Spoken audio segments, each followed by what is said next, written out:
Hello दोस्तों, आकाश Bhardwaj maths के YouTube channel पे आप सभी का बहुत बहुत स्वागत है। दोस्तों आज हम लोग सीटेट का मैथ का पेडागोजी का जो सेशन है उसको जो है हम लोग लेसन नंबर 5 आज हम लोग पढ़ने वाले हैं। यानी कि 4 लेसन जो है आपके दोस्तों सीटेट मैथ पेडागोजी 2024 यानी 15 दिसंबर को जो आपका पेपर होने वाला है, 4 लेसन का थ्योरी वाइज एनसीईआरटी पर आधारित जितने भी क्वेश्चन आपके इंपॉर्टेंट बनते हैं जो आपके सीटेट एग्जाम में डायरेक्ट पूछे जाते हैं और यहीं से क्वेश्चन आपको थ्योरी से ही आने वाले हैं। तो चारों लेसन को जो है दोस्तों अगर आप सीटेट एग्जाम को पहली बार में क्वालिफाई करना चाहते हैं तो प्लेलिस्ट में जाइए और चारों लेसन को लाइन बाय लाइन एक एक करके पढ़िए, आपका सीटेट क्लियर हो जाएगा। क्लियर है? तो दोस्तों आज हम लोग का लेसन जो है रहने वाला है लेसन 5 है। लेसन 5 को हम लोग पढ़ेंगे। लेसन 5 जो है आपका जो है दोस्तों मूल्यांकन है, निदानात्मक परीक्षण एवं उपचारात्मक शिक्षण। तो दोस्तों इससे पहले अगर आप चैनल पर नए हैं तो चैनल को सब्सक्राइब कर दीजिएगा और वीडियो को लाइक करके बेल आइकन को दबाइएगा ताकि सारे वीडियो को नोटिफिकेशन आपको मिलता रहे। तो आइए दोस्तों हम लोग शुरुआत करेंगे लेसन नंबर 5। यहाँ पे देख सकते हैं अध्याय 5 है। तो यहाँ पर अध्याय 5 जो है यानी कि मूल्यांकन, निदानात्मक परीक्षण एवं उपचारात्मक परीक्षण, इसको बोलते हैं evaluation, diagnostic test and remedial teaching. यानी कि इसके बारे में एक एक पॉइंट को डिस्कस करेंगे और यहाँ से जो है कन्फर्म है 2024 यानी कि 15 दिसंबर 2024 को इस लेसन से आपको प्रश्न देखने को मिलेगा। 100% गारंटी के साथ मिलेगा आपको प्रश्न देखने को। इसलिए इस सेशन को जो है बहुत ही अच्छे तरीके से देखेंगे हम लोग और एक एक पॉइंट को अच्छे तरीके से डिस्कस करेंगे। तो आइए चलिए शुरुआत करते हैं यहाँ पे मूल्यांकन, निदानात्मक परीक्षण एवं उपचारात्मक शिक्षण। तो दोस्तों अगर हम बात करें मूल्यांकन की, अगर हम मूल्यांकन की बात करें दोस्तों तो मूल्यांकन कहेंगे किसे, मूल्यांकन आखिर होता क्या है, इसको हम लोग अच्छे तरीके से समझेंगे। अगर वीडियो अच्छा लगेगा तो दोस्तों वीडियो को लाइक करिएगा, चैनल को सब्सक्राइब जरूर कर दीजिएगा और शेयर जरूर करिएगा। क्लियर है? चलिए आइए तो देख सकते हैं यहाँ पर जो मूल्यांकन यानी कि मूल्यांकन का अर्थ जो होता है, यहाँ पर ध्यान दीजिएगा कि मूल्यांकन जो है, मूल्यांकन का अर्थ जो है यहाँ पे हम लोग जानेंगे सबसे पहले कि मूल्यांकन वह प्रक्रिया है जिसके द्वारा अधिगम की उपलब्धि का पता लगाया जाता है।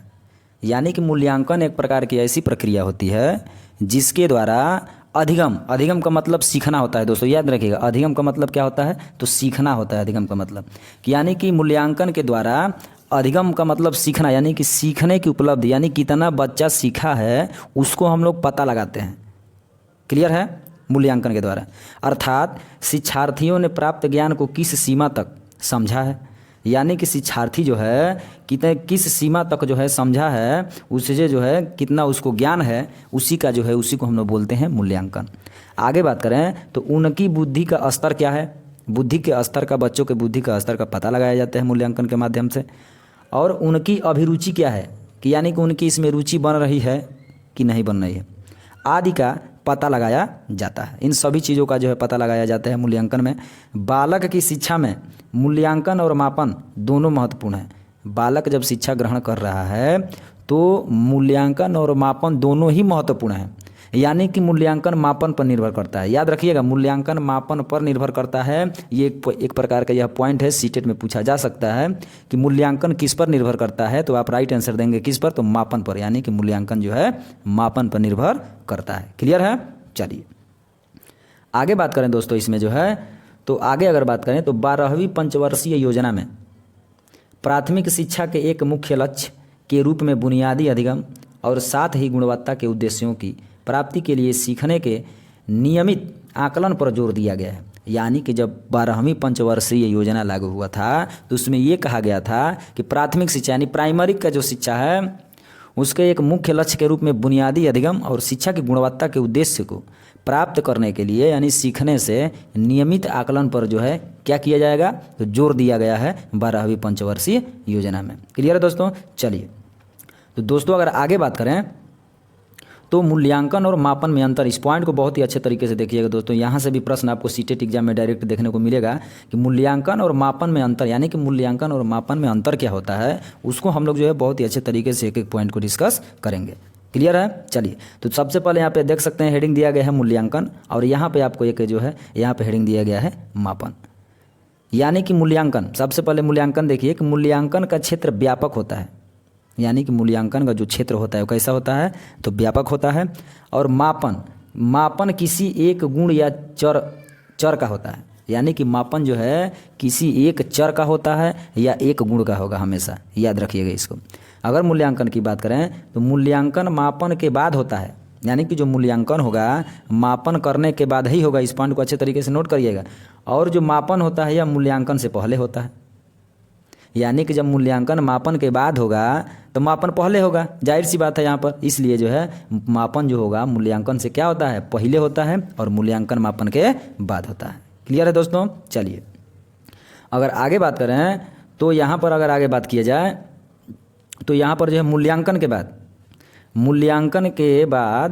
एक भविष्यवाणी संभव है, यानी कि मूल्यांकन करने के बाद भविष्यवाणी आप कर सकते हैं कि बच्चे कितना सीखा है, कितना उसको ज्ञान है, इन सभी का जो है भविष्यवाणी कर सकते हैं। लेकिन मापन के बाद भविष्यवाणी करना संभव नहीं है। मापन अगर कर लेते हैं तो उसके बाद अगर चाहते हैं कि भविष्यवाणी कर दें बच्चे के बारे में तो वहाँ पर ये संभव नहीं है। तो याद रखिएगा, मापन के बाद भविष्यवाणी नहीं कर सकते हैं, लेकिन मूल्यांकन के बाद भविष्यवाणी कर सकते हैं। इस पॉइंट को अच्छे तरीके से नोट करिएगा दोस्तों। आगे बात करें तो मूल्यांकन स्थिति आधारित होता है, यानी कि मूल्यांकन की एक स्थिति होती है और यह स्थिति पर आधारित होता है।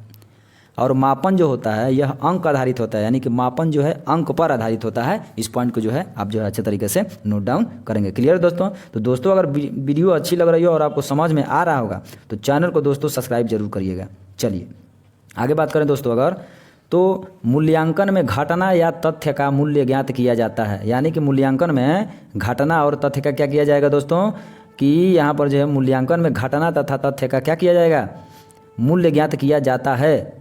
अगर बात करें मापन में तो मापन में घटना या तथ्य के विभिन्न परिणामों के लिए प्रतीक निश्चित किए जाते हैं, यानी कि याद रखिएगा मापन में जो है घटना या तथ्य के विभिन्न परिणामों के लिए क्या किया जाएगा, तो प्रतीक निश्चित किया जाता है। इस पॉइंट को आप अच्छे तरीके से नोट डाउन करिएगा। तो अब चलिए आगे पॉइंट का अगर बात करें तो दोस्तों उद्देश्य क्या है मूल्यांकन के आखिर क्या क्या उद्देश्य रहने वाला है, और यहाँ से जो प्रश्न आपको देखने को जो है दोस्तों सीटेट एग्जाम में मिलेगा। तो आइए देखते हैं मूल्यांकन के उद्देश्य क्या है। यानी कि उद्देश्य की अगर बात करें दोस्तों तो मूल्यांकन के उद्देश्य निम्नलिखित हैं। कौन कौन से हैं, तो छात्रों की उपलब्धि का पता लगाना, यानी कि मूल्यांकन करने के बाद छात्र ने कितना उपलब्धि हासिल किया है तो उसको जो है पता लगा सकते हैं मूल्यांकन के माध्यम से। आगे बात करें तो छात्रों के विकास को निरंतर गति देना, यानी कि जो छात्र विकास कर रहा है तो उसको निरंतर यानी कि लगातार आप गति दे सकते हैं इसके माध्यम से। क्लियर है। चलिए आगे बात करें तो छात्रों की योग्यताओं, कुशलताओं, रुचियों आदि का पता लगाना, यानी कि छात्र का योग्यता क्या है, कितना कुशल है, रुचि है कि नहीं है, मूल्यांकन करने के बाद पता लगाया जा सकता है या जाता है। आगे बात करें दोस्तों छात्रों का वर्गीकरण, यानी कि छात्रों का वर्गीकरण आप कर सकते हैं कि कौन छात्र कितना कुशल है, कितना उसको ज्ञान है, किसका रुचि है, किसका रुचि नहीं है। आगे बात करें तो छात्रों की कठिनाइयों, विफलताओं और असफलताओं का पता लगाना, यानी कि जब आप मूल्यांकन करेंगे तो मूल्यांकन के माध्यम से छात्र को कठिनाई आ रही है कि नहीं आ रही है इसका पता लगा सकते हैं। विफलता यानी कि कितने छात्र उसमें विफल हो रहे हैं और कितने उसमें असफल हो रहे हैं और कितने उसमें सफल हो रहे हैं, मूल्यांकन करने के बाद इन सभी चीज़ों का जो है आप पता लगा सकते हैं। चलिए आगे बात करें दोस्तों, अगर इसमें आगे बात करें तो छात्रों के सीखने हेतु, यानी छात्रों के सीखने के लिए उपचारात्मक व्यवस्था प्रदान करना, यानी कि अगर छात्र को सीखने के लिए क्या कर सकते हैं, उपचार कर सकते हैं उसका, और व्यवस्था आप बना सकते हैं सीखने के लिए बच्चे को। आगे बात करें तो शिक्षकों की कुशलता एवं सफलता का पता लगाना, यानी कि इसके माध्यम से मूल्यांकन के माध्यम से शिक्षक कितना कुशल हैं और कितना सफल हैं उसका जो है मूल्यांकन करने के बाद पता लगाया जा सकता है। आगे बात करें तो दोस्तों अध्ययन अध्यापन को प्रभावी बना सकते हैं, जो भी चीज़ें पढ़ा रहे हैं या सिखा रहे हैं तो उसको जो है क्या बना सकते हैं, तो प्रभावशाली बना सकते हैं। क्लियर है दोस्तों। चलिए अब हम लोग का मेन पॉइंट है दोस्तों सतत मूल्यांकन एवं व्यापक मूल्यांकन। सतत मूल्यांकन बहुत ही मोस्ट इंपॉर्टेंट टॉपिक है यह जो है सतत एवं व्यापक मूल्यांकन। तो इस पॉइंट को जो है अच्छे तरीके से देखिएगा। अगर वीडियो समझ में आ रहा होगा दोस्तों तो चैनल को जरूर सब्सक्राइब करिएगा। क्लियर है। चलिए तो दोस्तों यहाँ पर अगर बात करें कि सतत और व्यापक मूल्यांकन आखिर होता क्या है, तो सतत और व्यापक मूल्यांकन को अच्छे तरीके से देखेंगे। यहाँ पर देखिए मूल्यांकन अध्यापन एवं अधिगम प्रक्रिया का एक अभिन्न अंग है, यानी कि मूल्यांकन जो है सीखने और सिखाने का जो प्रक्रिया होता है उसका जो है यह क्या है, एक अभिन्न अंग होता है। यानी कि शिक्षण अधिगम प्रक्रिया का अंतिम सोपान मूल्यांकन ही है। यानी कि सीखने और सिखाने की जो प्रक्रिया है उसका अंतिम सोपान क्या है, तो मूल्यांकन है। इस पॉइंट को आप अच्छे तरीके से नोट डाउन करेंगे। क्लियर है दोस्तों। चलिए आगे बात करें तो सीबीएसई ने अध्ययन अध्यापन के मूल्यांकन हेतु, यानी कि जो सीबीएसई बोर्ड है उसने सीखने और सिखाने के मूल्यांकन के लिए सतत एवं व्यापक मूल्यांकन की अनुशंसा की है। कौन, तो सीबीएसई बोर्ड ने। आगे बात करें तो इस मूल्यांकन के 2 भाव हैं। इस मूल्यांकन के कितने भाग हैं, तो 2 भाग हैं, 2 भाव हैं। कौन कौन, तो सतत एवं व्यापक मूल्यांकन। यानी कि सबसे पहले हम लोग सतत मूल्यांकन के बारे में अच्छे तरीके से डिस्कस करेंगे, तब जाके व्यापक मूल्यांकन को हम लोग समझेंगे। क्लियर है दोस्तों। चलिए तो पहला पॉइंट है यहाँ पे दोस्तों सतत मूल्यांकन, यानी सतत मूल्यांकन क्या होता है। तो सतत मूल्यांकन में याद रखिएगा कि इस मूल्यांकन द्वारा, यानी कि सतत मूल्यांकन के द्वारा शिक्षार्थी का सर्वांगीण विकास होता है। यानी कि जो भी छात्र है उसका जो है पूर्ण रूप से क्या हो जाता है, तो विकास होता है। अधिगम एक सतत प्रक्रिया है, यानी कि सीखना जो है एक सतत प्रक्रिया का मतलब कि यह जो है लगातार चलने वाली प्रक्रिया है। अर्थात यह एक निरंतर चलने वाली प्रक्रिया है, यह लगातार चलती है। सीखना हमको जीवन भर है, इसको आप याद रखिएगा। इसलिए शिक्षार्थियों का मूल्यांकन भी निरंतर होना चाहिए। इसलिए जो भी छात्र पढ़ रहे हैं उनका जो है निरंतर मूल्यांकन, यानी कि लगातार मूल्यांकन करना चाहिए। क्लियर है दोस्तों। शिक्षार्थी का सतत मूल्यांकन 3 प्रकार से होता है। यानी कि शिक्षार्थी का, यानी छात्र का जो है सतत मूल्यांकन आप कितने प्रकार से कर सकते हैं, तो 3 प्रकार से कर सकते हैं। किससे किससे, तो पहला नंबर आपका हो जाएगा निदानात्मक मूल्यांकन, दूसरा नंबर रचनात्मक मूल्यांकन, तीसरा नंबर संकलनात्मक मूल्यांकन। तो एक एक चीज़ को हम लोग जो है दोस्तों वीडियो में बने रहिएगा, एक एक पॉइंट को हम लोग जो है अच्छे तरीके से समझेंगे। निदानात्मक मूल्यांकन क्या होता है, रचनात्मक मूल्यांकन क्या होता है, संकलनात्मक मूल्यांकन क्या होता है, सभी को जो है एक एक पॉइंट को हम लोग जो है डिस्कस करेंगे। चलिए आइए तो दोस्तों देखिए यहाँ पर निदानात्मक मूल्यांकन क्या होता है। तो निदानात्मक मूल्यांकन यानी कि जिन शिक्षार्थियों में अधिगम की प्रगति आशा अनुरूप नहीं होती, यानी कि जिस आशा से आप चाहते हैं कि शिक्षार्थी यानी छात्र जो है सीखने की उसकी क्या प्रगति है, अगर वैसी नहीं है तो ऐसे शिक्षार्थियों में अधिगम संबंधी समस्याओं का विश्लेषण करके इस मूल्यांकन का प्रयोग किया जाता है। यानी कि छात्र जो है उसकी प्रगति, कैसा प्रगति कर रहा है सीखने में, छात्र सीख रहा है कि नहीं सीख रहा है, उसकी समस्या का विश्लेषण करेंगे। उसके बाद इस मूल्यांकन का प्रयोग करेंगे। कौन से मूल्यांकन का, तो निदानात्मक मूल्यांकन का प्रयोग करेंगे। इसके उपरांत यानी इसके बाद उन्हें उपचारात्मक शिक्षण प्रदान किया जाता है। यानी कि निदानात्मक मूल्यांकन करने के बाद उपरांत जो है क्या करेंगे आप, उपचारात्मक शिक्षण दिया जाता है छात्रों को। क्लियर है दोस्तों। चलिए आगे बात करें अगर, तो रचनात्मक मूल्यांकन। रचनात्मक मूल्यांकन क्या होता है, तो रचनात्मक मूल्यांकन में याद रखिएगा कि इस मूल्यांकन के द्वारा अधिगम की प्रगति का आकलन एवं निर्धारण किया जाता है। यानी कि रचनात्मक मूल्यांकन में कितना बच्चा सीखा है उसी का निर्धारण किया जाएगा और आकलन किया जाता है रचनात्मक मूल्यांकन में। इस मूल्यांकन से प्राप्त परिणामों के आधार पर, इस मूल्यांकन से प्राप्त परिणामों के आधार पर क्या होता है, तो ध्यान दीजिएगा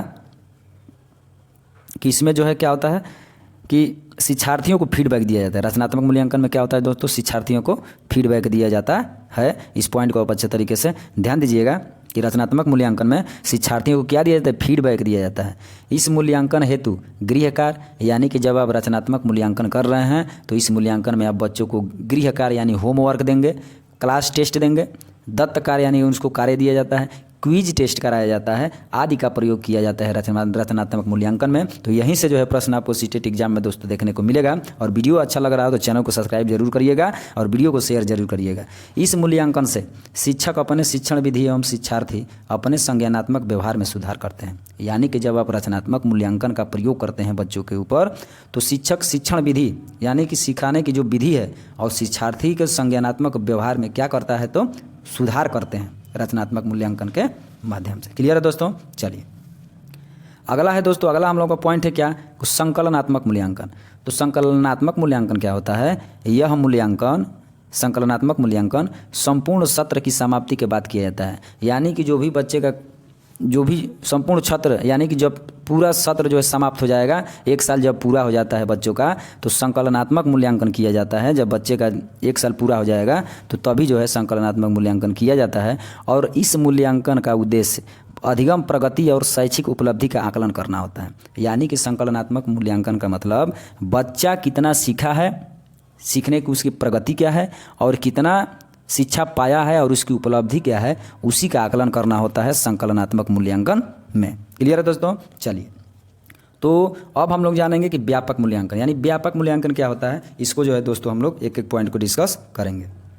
तो देखिए व्यापक मूल्यांकन दोस्तों, व्यापक मूल्यांकन में क्या होता है, सतत मूल्यांकन शिक्षार्थी के व्यवहार के सिर्फ एक पक्ष यानी कि संज्ञानात्मक पक्ष का मूल्यांकन करता है।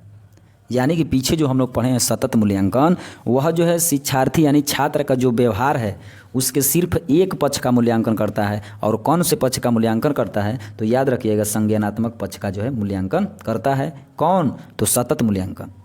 क्लियर दोस्तों। लेकिन यहीं पर याद रखिएगा, ध्यान दीजिएगा, लेकिन यहीं पर अगर बात करें व्यापक मूल्यांकन की तो ध्यान दीजिए यहाँ पर, परंतु व्यापक मूल्यांकन के द्वारा शिक्षार्थियों के व्यवहार के तीनों पक्षों यानी कि शिक्षार्थी के व्यवहार का जो भी तीनों पक्ष हैं, कौन कौन से पक्ष हैं, संज्ञानात्मक पक्ष, भावात्मक पक्ष एवं क्रियात्मक पक्ष, तीनों का मूल्यांकन होता है। किसके माध्यम से, तो व्यापक मूल्यांकन के माध्यम से संज्ञानात्मक, भावात्मक एवं क्रियात्मक मूल्यांकन होता है।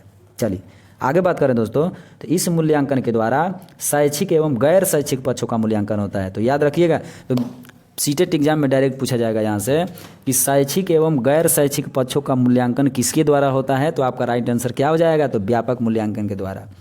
और यहाँ से एक प्रश्न और भी बन सकता है कि मूल्यांकन के द्वारा शिक्षार्थियों के तीनों पक्ष यानी संज्ञानात्मक, भावात्मक एवं क्रियात्मक पक्ष का मूल्यांकन किसके द्वारा होगा, तो आपका राइट आंसर जो होगा व्यापक मूल्यांकन के द्वारा होगा। क्लियर है दोस्तों। चलिए आगे बात करें दोस्तों, तो सतत एवं व्यापक मूल्यांकन का महत्व। तो सतत एवं व्यापक मूल्यांकन का महत्व क्या है, तो देखिए सतत एवं व्यापक मूल्यांकन के महत्व निम्नलिखित हैं। कौन कौन है, तो याद रखिएगा, इसमें शैक्षिक एवं गैर शैक्षिक दोनों पक्षों का मूल्यांकन होता है।